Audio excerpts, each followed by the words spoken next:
Hi, this is Rachel from Ray K Books, and today I'm going to be interviewing Trent Reedy. Hello, Trent. Hi there. Thanks for having me on. Yes, I'm so excited you're here. So, tomorrow, your book, if you're reading this, comes out. How exciting! Oh my God. So, can you please tell everybody a synopsis of if you're reading this? Right, thanks. If you're reading this, is this story of Michael Wilson, who lives in a small town in Iowa, and he begins to get letters one at a time in the mail, written by his father 7 years earlier, before his father was killed in the war in Afghanistan. And these were sort of just in case letters that his father wrote, and these letters help Michael to deal with a lot of the problems that his family is facing. It's meant to be sort of a shout out to honor the soldiers, but also we have an entire generation of young people for whom the de facto state of their existence is that America has always been at war. And it's been a very long war, and we have asked so many young people to make such a tremendous sacrifice, missing their parents and the other loved ones as they're growing up. And I believe that they deserve to know why. And so that is sort of what If You're Reading This is all about. That's really powerful. So I kind of researched you a little bit, and I saw that you were in the Army. And so Divided We Fall, which also came out, and If You're reading this, is they're both kind of Army political based. So you also said in your about statement is that you write what you know. So, can you please tell us a little bit about what you know and how it goes into your books? What goes into your books? Right. I enlisted many years ago in the Iowa Army National Guard as a combat engineer. When I signed up, I didn't even know what a combat engineer was. All I knew is that the duration of time for training for that job was relatively short, so that I could go to basic training and Army job training, and then get back to college in time for classes to start in the fall. Turns out combat engineers, they do a lot of the same running around with guns in the woods like the infantry does. But then they also work with landmines and plastic explosives, which, and at the time, I often felt like the military was a distraction from my writing. When I was deployed to the war in Afghanistan in 2004 and 2005, I felt like it was a tremendous interruption to the writing career that I was trying to get going. I have been astounded with how much those experiences have impacted most of the writing that I've done so far. Three of my first four novels have a lot of military tie-ins, and just it's little things that there's no possible way I could have known that that was going to be useful material um, for a novel later. Um, you know, So what that kind of is interesting. So when you wanted to be a writer before getting drafted into the war, what kind of books would you write? Because if right now all you're writing are books from, like the army and political, then that means that you had a whole nother direction before that, correct? right? Yeah. I had this idea that I would just write mostly about people from the small town and from Iowa, and it did lead to I had this concept, this story idea, which eventually led to my second novel, Stealing Air, about these three boys from Iowa. They have a secret workshop in which they're building this experimental aircraft, and and I thought that that book was ready, and I had sent it out and been rejected promptly by a few agents before I was sent to the war. But now I'm really glad that I was sent to the war because there was just a lot I had to learn about writing that I was unaware of at that time. And if I had continued to send that manuscript out, I would have destroyed my career before it even began. So, yeah, the military just sort of pulled the writing on a separate way. I mean, it's not something I don't want to write. I cannot, just emotionally for myself. I cannot write about war and the military, for the rest of my career. So, I'll be taking it in a new direction for my next novels. So we're going to go with some Twitter questions now. Great. There is one from Aaron, and he asks, "What technologies do you use for writing, and how do you think this world would, or do you think this world would be a better place if more people read your books?" Wow, it's one of the best questions anyone has ever asked me. The first part, what technology do I use to write my books? I use, for the most part, a massive 27-inch iMac, because I like to put several documents up side by side. And then I use Apple Pages, and a lot of Apple's iCal. I sound like I'm an advertisement for Apple, but it's working for me. Apple's awesome. I love Apple. We can get an endorsement or something from them. But no, that's what I use. And then I've got a little laptop that I take on the road with me, so I can work on planes and things. On Fridays, I work in a coffee shop. And that's about it. Technology-wise, it's pretty simple. Would the world be a better place if more people read my books? Absolutely. At least the world right around here would be a better place. But more seriously, it's like I was saying when I was describing, if you're reading this, there are literally millions of young people who have been closely affected by the war in Afghanistan, and so I'm hoping that my book will, offer them some kind of explanation about what the war was and why it was important, why that mission was important, and help, just if at the very least, to help some of those young people maybe, understand that they're not alone. So I hope that my books will make the world a better place in that way. So who is your target audience then? If that's who you want, like, your Right. readers to be, then did you write that specifically for that audience? It becomes kind of a mix because the book comes from so many different places.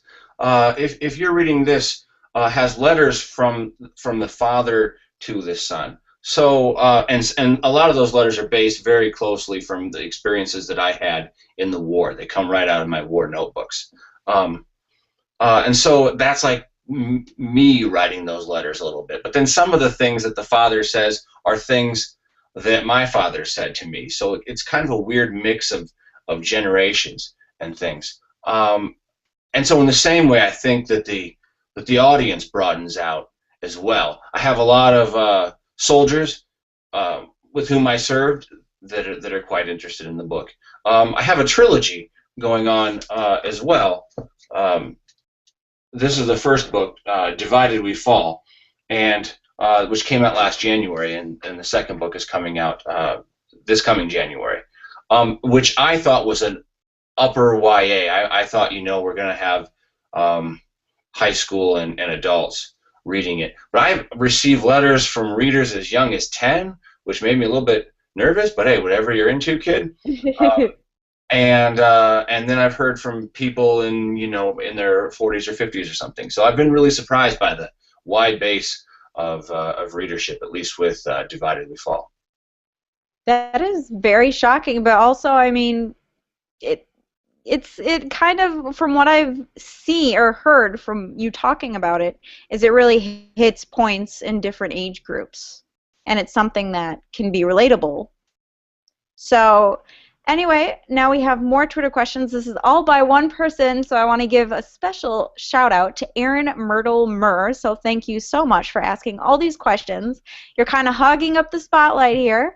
So Aaron asks, how did you get in touch with your inner teen in order to write Divided We Fall?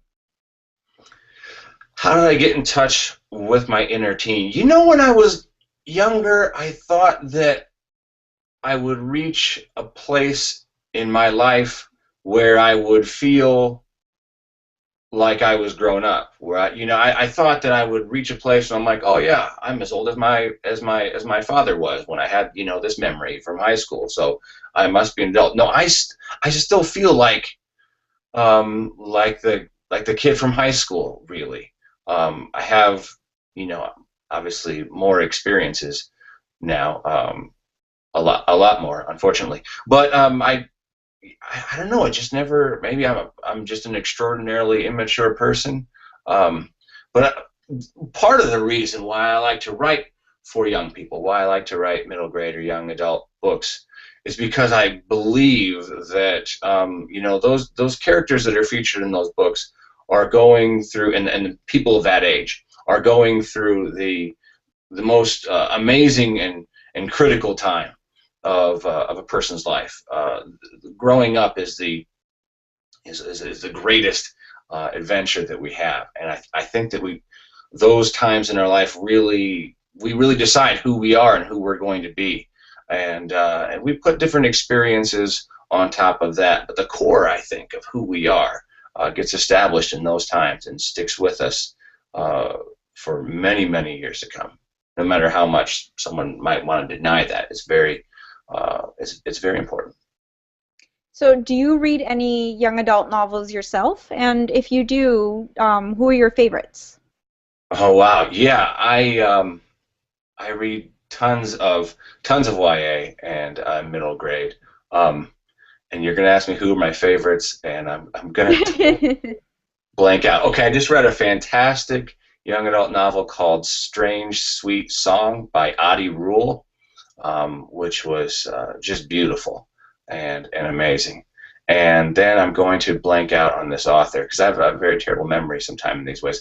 I do a lot of audiobooks, listen to a lot of audiobooks, and I just listened to a fantastic performance of Fat Boy versus the Cheerleaders. It was and that audiobook performer was astounding. I want to find out what else he's narrated, and I've never done that before. I usually pick the audiobooks according to the book, but the guy's really good. So yeah, I mean, but a lot of the books that you'd expect. To prepare, for example, for Divided We Fall, um, I read all of the sort of the dystopian and the post-apocalyptic novels. I'm very interested in stories about how our society works when all of our rules and our systems have collapsed. So really enjoyed the Hunger Games and of course Divergent. Um, read The Matched. Ali Condi's right is Matched. A series that starts with the book Quarantine by a team called Lex Thomas was a lot of fun, and yeah, I could really if I spun around and went to my bookshelves here behind me, I could find just tons of books and talk about how fun they were to read. So, I'm guessing that your favorite genre is dystopian, You know what? It since moves right, all those books you named were dystopian. right. Well, I mean, not necessarily dystopian, just like I said, stories about like what how people survive after everything is collapsed, after such and such a disaster. Um, I love the Walking Dead show, or other shows of that nature. Jericho is an old one like that, because I'm fascinated by we're taught that what you do is you go to high school and then maybe you go to college and hopefully you find this nice job. Why do you have to do the job? So that you can get this money, which is just an abstract symbolic thing, really. I mean, these paper things, it's not even paper anymore, it's just numbers in an account somewhere. And then you trade that and other people will give you stuff that you want for that. Well, what happens when money doesn't work anymore? When that system is collapsed and you have to trade. People say, "Well, I'm gonna invest in gold in case everything falls apart. I'll have all this gold." Well, who will care if everything collapses about shiny metal? I think that the real currency in a collapsed society would be weapons, actually, because with that you can sort of take whatever you want. which is a very gloomy thing to say on here, and I apologize, but I'm fascinated by the story, and so I've read an awful lot of that lately. But um, I guess I've been also reading about like gaming culture, Dungeons Really? and Dragons and Pathfinder, and this kind of thing. I just like yesterday began my very first Dungeons and Dragons. Is it a campaign? Is it what we call it? So that was a lot of fun. Have you played Dungeons and Dragons before? I just did yesterday, actually, um, Ah, which is a lot of fun, it and is, isn't it? High five, Dungeons and Dragons. so I'm interested in that, and those kinds of influences. So now I'll probably read a whole bunch of more contemporary things with a focus on gaming culture and stuff like that, and then maybe I'll have some kind of book that has to deal with that. I don't know. That's really awesome. You have a good palette. So we're going to go back to Twitter questions. I'm going to do one more Twitter question, then we're going to play a game, and then I'll go back to Twitter. Okay, great. So before the game, one question is Aaron asks, do you write with endings in mind, like deaths and cliffhangers? Right. Yes, I generally always have the end figured out before I get very far into the book. The ending I have figured out, with the notable exception of If You're Reading This, which was the book was it's a great book. I'm really happy with it and proud of it. It's a testament to the the way that books are made in revision, because it was a real battle to write that one, and it was probably the first of my novels that for which I did not have an ending until really late. I was totally jazzed with the ending when it finally occurred to me. I'll leave that to readers to find out on their own, but for the most part, absolutely, I always begin with an ending. Very nice. And so now we're going to take a break, as I said, and now we're going to play a game called Would You Rather? Yeah! So for those of you, yeah, you're just like, oh no. Right. So, so if you guys don't know what Would You Rather is, I would ask Trent a question like, would you rather eat apples or oranges for the rest of your life? And then he'd have to say apples or oranges, except this is literature edition. Okay. So the first one is, would you rather live in the world of Hunger Games or Divergent? Um, Live in the world of Hunger Games or Divergent. I'm gonna probably go with Divergent because, sorry, like if you haven't made it to book 3 yet and you don't know, it's tough luck. You should have got there months ago. But people live outside of that system, right, in relative comfort from what it seems. Just none of the people who are stuck in Chicago. So yeah, I'm gonna totally go with Divergent on that. Safer. The second one. The second one is, would you rather fight next to Hermione from Harry Potter, Katniss from the Hunger Games, or Triss from Divergent? Would I rather fight next to them? I'm going to go with Hermione probably, and then maybe after we win the fight, then I don't know. She could like make me a magic motorcycle or something, which would be really fun. Something like that. I don't know. A magic motorcycle? Yeah. I want that too. I want a magic motorcycle. Tell her to make 2 of them. Right. And so the next one is, would you rather read a book that is written poorly but has an excellent story, or read one with weak content but is written well? Um.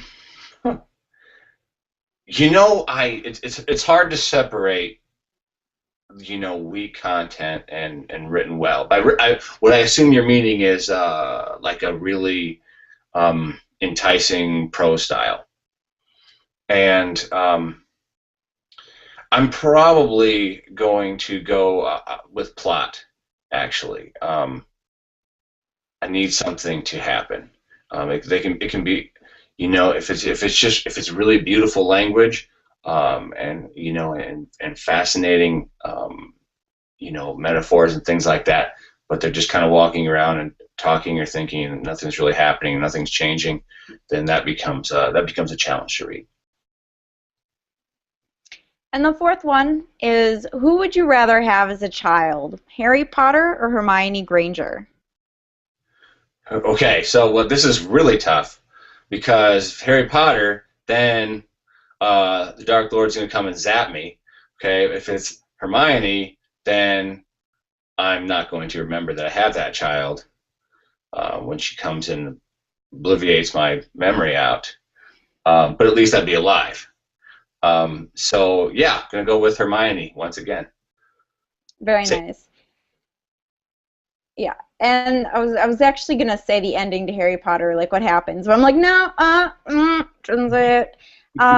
So would you rather write novels where all the characters are women or all men for the rest of your writing career?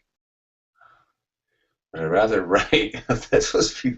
I would think they would be. They would lack a certain tension and conflict. Um, but okay. So if I had to pick one of those dreadful options, I'd probably write men. Sorry, it would be so difficult to write books with all women. If I wrote books that were all men, I could do war novels at the very least, and those would be more plausible. And that's what I picked. With all due apologies to everyone who's saying, "How dare you didn't write about women?" There's probably more readership for the all women books. Um, but No, yeah, that's fine.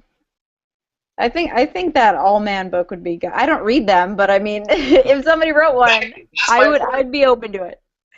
Right. Okay. Well, it's still a hypothetical question, thankfully. So the next one is, would you rather only write your books in trilogies or standalones? Only in trilogies or only in standalones. If I had to pick one, I would probably go with standalones because trilogies are very different than writing a standalone novel. The story, as I understand it, the story needs to be a lot larger, right?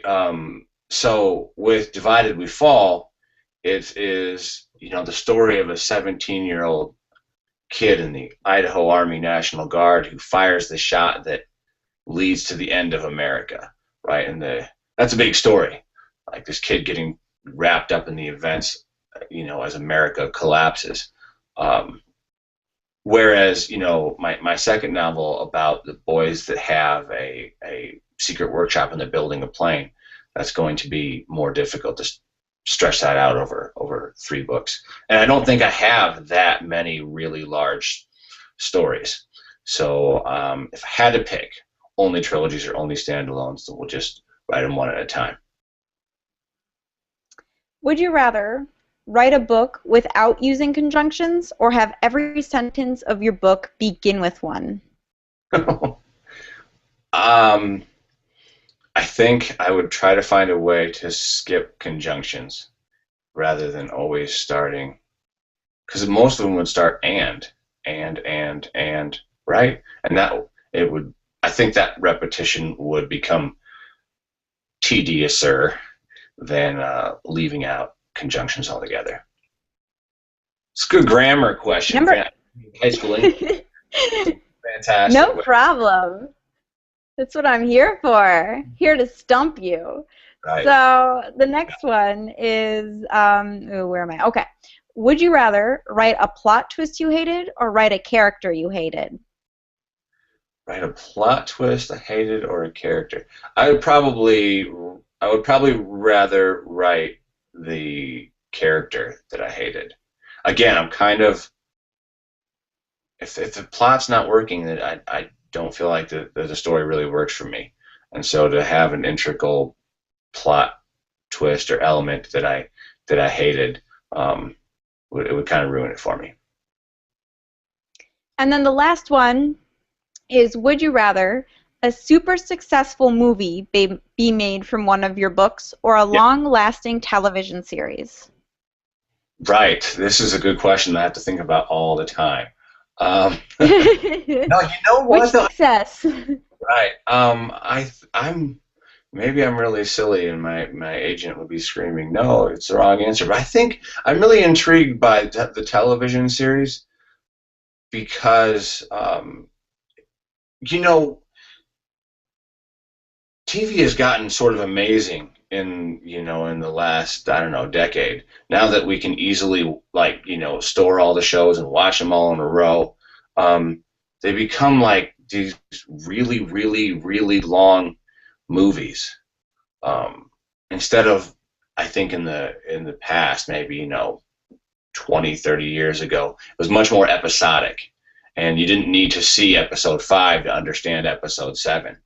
Um, and so they really can do like with that amount of time, with that significant number of episodes, there's a real opportunity for some really interesting character development and relationships to develop, and those kinds of things. So I would, yeah, I'd probably hope for the TV show. Maybe they could put it on HBO right after Game of Thrones. 18 million people watching. That'd be perfect time slot. That was your Dream next. come true. Right. So that concludes our game. Yay! Congratulations. You completed it. So now we're going to go back to Twitter. Okay. And there's a question from Aaron, and he asks, or he says, in my opinion, Divided We Fall was very political heavy. Will Burning Nation be similar or more action-packed? Right. Right. I mean, you're absolutely correct in that Divided We Fall has a lot of political elements.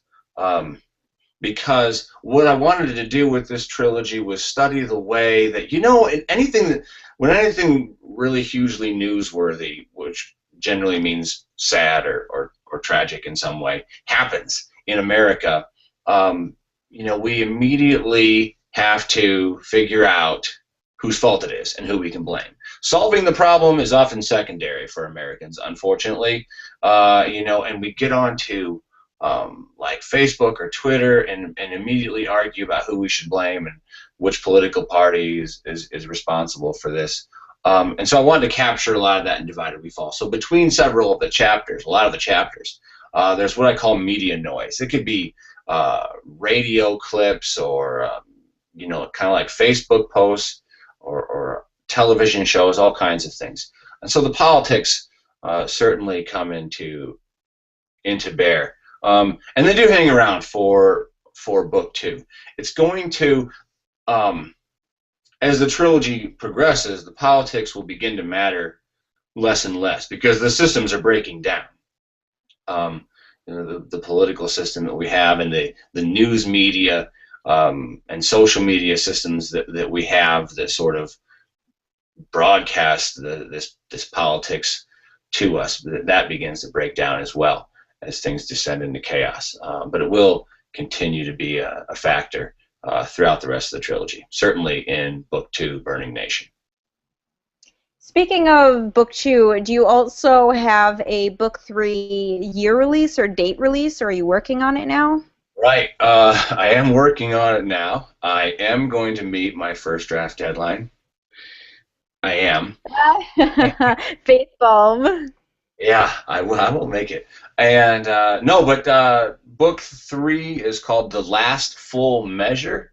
It's taken from a line from the Gettysburg Address, of course, and that will be coming out in January of 2016. So we're all about hitting the Januaries. Yep, so they're a year within each other, correct? So that means you write a book per year? Like, how long does it take you to finish a book? That's a really good question. It can really vary. So with Divided We Fall, it was like lightning hit my brain, right? From the beginning, the concept about a kid who's in the guard who has to be on guard duty at his own state border against the United States. Just like one day, I'm like, I have to go write this right now, and I wrote the first lines, and so Divided We Fall, I did very quickly, and in terms of revisions, the book on the shelf is actually what I call version 3. So whenever I'm doing a big revision and I get too scared that there's too many changes and I could mess it up, and I want to keep the previous version in case I mess up and have to go back to it. So I'll pull a save as. So Divided We Fall is only version 3, but whereas if you're reading this is version 9, and took a lot more, Wow. right. It took a lot more adjustments and things like that. So it can really vary. And so if there are writers who are watching this, don't let anyone sell you short on the importance of revision. That is where books get made. So, and it was a lesson that was well reinforced with if you're reading this. And then the last Twitter question we have is, what are some metaphors used in Divided We Fall that are very important to the story? What are some metaphors in Divided We Fall that are very important to the story? I'm trying to remember any of the metaphors that were in the book. I was just looking at it down there, trying to remember the metaphors that were in the story. I guess in a sense, the book is it's kind of a metaphor. It's kind of a stand-in for a lot of what's going on and what has transpired in America. The early in the book, the protagonist Daniel Wright is called out with his guard unit to assist the state police in stopping a riot in downtown Boise. And what happens is he's wearing a gas mask, and he gets hit in the gas mask with a rock. He accidentally fires his weapon, spooks everybody out. At the end of it, 12 people are dead and 9 are wounded. The president of the United States demands an investigation, where the governor promises to protect his soldiers and won't even release the names of the shooters.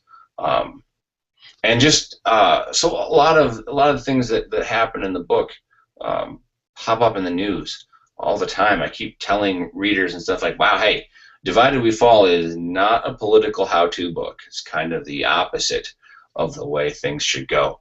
And so hopefully it will serve as a sort of a launching pad for discussion about how we might find our way towards some kind of meaningful and productive, compromise and conversation in solving a lot of the problems that we face.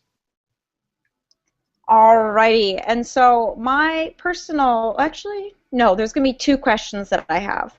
Okay. One of them, this is asked a lot, so I'm going to ask you, is do you have any advice for aspiring writers? Yeah, well, you know what? A lot of advice. And I'll just rip off Stephen King from his book on writing, which is that you have to read. You have to read a lot. Of all kinds of books, but particularly the kinds of books that seem similar to what you're trying to write, just to sort of absorb the rhythm and to kind of try to get an internal sense of how books sound and feel, and then you've got to keep writing, whatever happens. It'll seem, particularly in pursuit of your first publication, it will seem really, really difficult or impossible. And plenty of people will say, "Oh, that's not realistic, and that'll never happen." And and it won't for those who quit. So I hope that if you're a writer and you're interested in writing, that you will hold on to that dream. So it's very important. And then the last question I have is, since you have the utilization now, so is there something you want to say to your fan base? Something I want to say to my fan base. Yep, anything. First, I am intrigued by the use of the word fan base. I'm not sure what a fan base is. It's good your fans. Your fans. You know what? I mean, in all seriousness, though. Anyone, to the people who have read my books, I wish I could. I'm going to really bomb the answer to this question, because I wish I could adequately describe in words how grateful I am to all of you who read my books. Being a writer is all I've wanted to do since I was a little kid, and and the readers make it possible. And so I am so grateful for that. Thank you so much. Very nice. So now we're going to talk about the giveaway that's going to go on. Right. Scholastic is so awesome, and they're going to give away. I don't actually. I asked if we could do a giveaway, and they're like, sure, and I forgot to ask which book, so I'm just going to say a book, and hopefully that's it. We're Go going to for it. do If You're Reading This, since it's Right. coming out tomorrow. Here it is. Tomorrow on August 26th. And yeah, it's a lot of fun. I really had a lot of fun with that book. Hope Okay, you. so Scholastic is giving two of those, and if not, that's fine. I'll just switch I the got your back. giveaway. Yeah, whatever. So if you're reading this, so if you'd like to win a copy, two winners, which is really awesome.